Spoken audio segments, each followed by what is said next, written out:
Salam, kabar bola hari ini. Timnas Indonesia dipastikan melawan Vietnam di final ya. Setelah tadi malam Vietnam dikalahkan oleh Thailand ya dengan agregat 2-0. Sedangkan tadi malam pertandingan berakhir imbang 0-0 dan memang Thailand lebih unggul dibanding Vietnam, lebih sabar ya, lebih terorganisir dalam melawan gempuran Vietnam yang mati-matian ya, meskipun tidak banyak yang cukup berbahaya serangan dari Vietnam.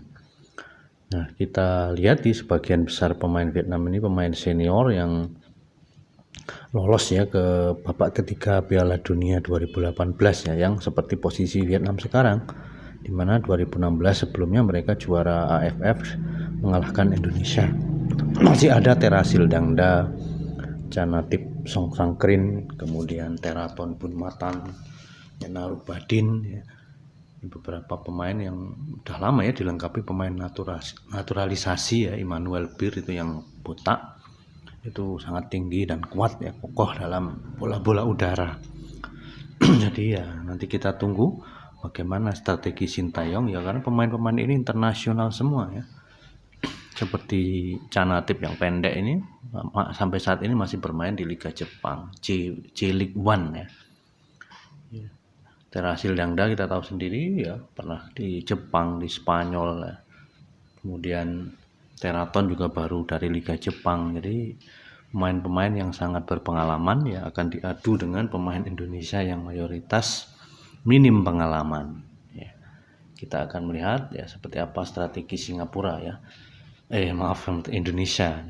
Nah, kalau Thailand ini memang nanti di belakangnya Terasil sebagai striker itu akan ditempatkan si Chanatip nih yang punya dribbling gocekan yang luar biasa ya, umpan-umpan yang sangat membahayakan lawan, dan dia juga punya kemampuan mencetak gol yang tinggi ya kan. Ya, ditambah umpan dari sayap kiri dan kanan yang sangat berbahaya ya, terutama dari Teraton ini yang sangat ya menyulitkan ya Vietnam ya. Kemudian penjaga gawang utamanya tadi malam cedera, tapi penjaga gawang keduanya juga tidak kalah bagus ya kan. Nanti analisis saya akan ada duel lini tengah yang sangat intens ya, karena itu kekuatan timnas Indonesia ya untuk menyaingi Thailand. Nah, perkiraannya itu sepertinya Sintayong sudah punya ya formasi emas lah dari 2 laga atau 3 laga terakhir yang menghadapi Singapura dan Malaysia. Itu beberapa pemain memang sudah tidak bisa tidak dipasang ya. Seperti di lini belakang polanya kan Rizky Ridho dan Fahrudin ya, nanti di babak kedua Rizky Ridhonya diganti oleh Elkan. Ya, kalau sayap kiri kanan tetap ya, Asnawi dan Pratama Arhan. Ya, di depan 2 back itu ada Alfrenda Dewangga, itu formasi emas. Lalu ada variasi di depannya Alfrenda Dewangga, ada Ahmad Irianto dan Ricky Kambuaya ya, duo Persebaya. Lalu di sayap itu biasanya Irfan Jaya ya, atau Ramai Rumake dengan Witan. Nah, dengan muncul datangnya Egy, tentu Egy yang bisa dipasang di sayap kiri atau kanan ya bersama Witan, dan di depan biasanya Ezra, tapi dia biasanya di babak kedua diganti entah oleh Hanis Sagara atau oleh ya, Dedik Setiawan ya dari Arema.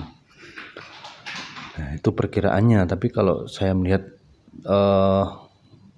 sayap Thailand ini back sayapnya sangat kuat.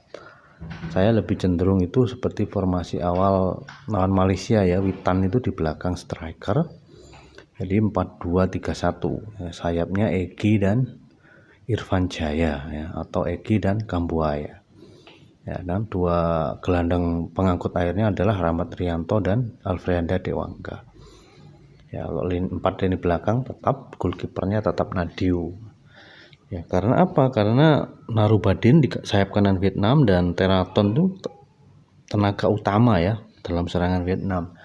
Kalau kita punya Witan, ketika salah satu dari back Thailand itu maju dan tidak cepat mengisi posisinya, itu kesempatan Witan yang free roll ya, dia bebas ya bergerak Dia bisa masuk ke kiri ke kanan memberikan umpan ya, seperti ketika gol lawan Singapura yang pertama itu memberikan umpan kepada striker ya, Ezra Walian yang berbuah gol. Nah, itu beberapa strategi alternatif yang bisa diterapkan oleh Sintayong ya, berdasarkan strategi-strategi sebelumnya.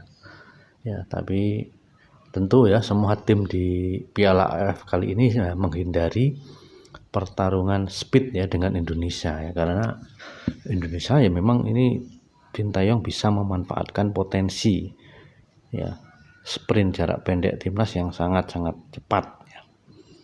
Sangat sulit dihentikan ketika mereka punya ruang untuk melakukan sprint jarak pendek kerjasama 1-2. Nah, ini salah satu kelebihan timnas yang bisa dilihat dengan cermat oleh Sintayong dan dijadikan senjata. Ya kan, rata-rata gol timnas itu memang dari situ ya, dari kerjasama seperti itu ya. Tapi memang tim ini perlu juga ya punya eksekutor bola mati ya, terutama untuk tendangan-tendangan bebas yang akurat ya, seperti Safwan di Singapura itu ya, karena dengan kemampuan lari itu kan banyak pelanggaran dari tim lawan, tapi sayangnya belum ada eksekutor bola mati yang mematikan ya, sehingga peluang ketika tendangan bebas itu masih belum maksimal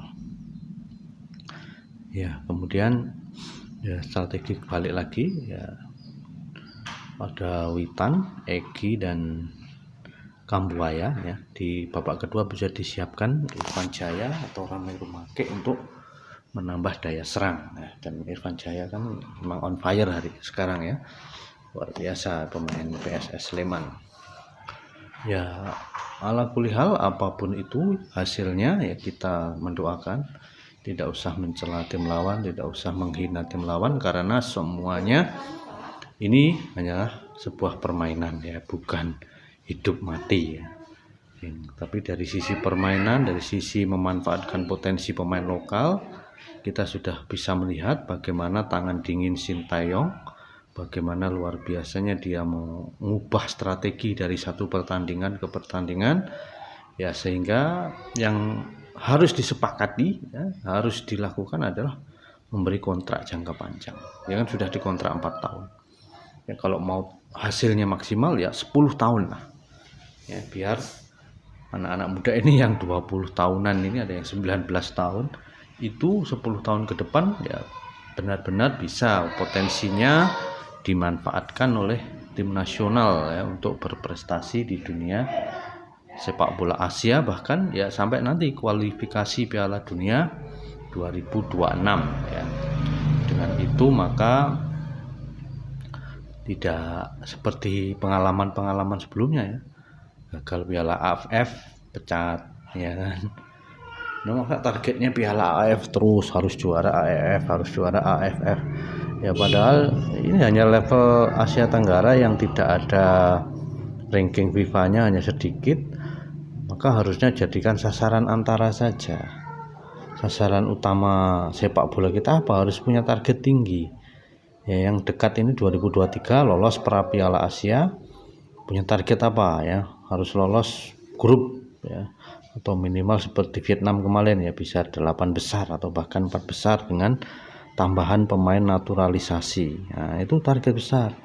Lalu tim yang di Piala Asia ini ya masih ada nanti ikut SEA Games, sebagian masih umurnya cukup ya, pilar-pilar utamanya bahkan. Nah, setelah SEA Games itu, nah tim ini dipoles terus, dicarikan lawan uji coba yang bagus, dipersiapkan untuk pra Piala Dunia 2026 ya. Karena pra Piala Dunia harus lawannya yang sama ya, harus dicoba dengan tim-tim Asia yang kuat ya, yang gantian, jangan hanya ASEAN, lawan Korea, Jepang ya, atau minimal ya Hong Kong, Cina, nah, lalu dan tim-tim Arab tentunya yang kita sering kewalahan ya, undang tim-tim Arab ya ke Bali atau ke Jakarta supaya terbiasa melawan mereka dan bisa menang begitu. Salam bola.